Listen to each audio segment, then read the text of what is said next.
Nagluto ako ngayon ng kuan at sarang labong. Oh. To.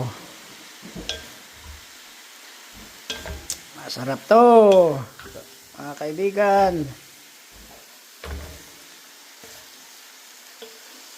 Oh, ayan oh.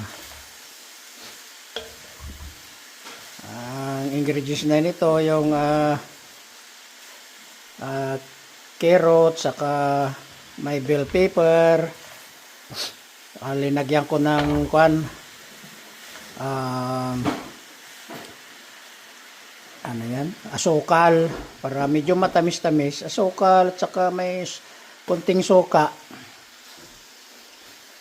saka may pasas pa para pang pasarap. Ayos na, luto na.